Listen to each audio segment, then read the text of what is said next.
श्री ईटला राजेंदर,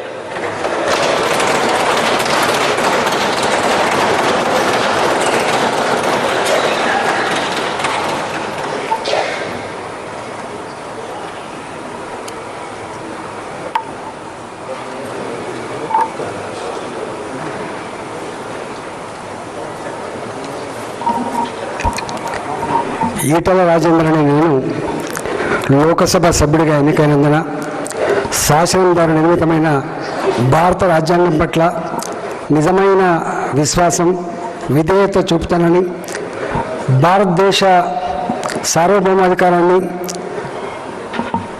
సమగ్రతను కాపాడుతానని, నా బాధ్యతలను శ్రద్ధాశక్తులతో అంతఃకరణ శుద్ధితో నిర్వహిస్తానని దైవసాక్షిగా ప్రమాణం చేస్తున్నాను. జై హింద్, జై తెలంగాణ, జై సమ్మక్క సారలమ్మ.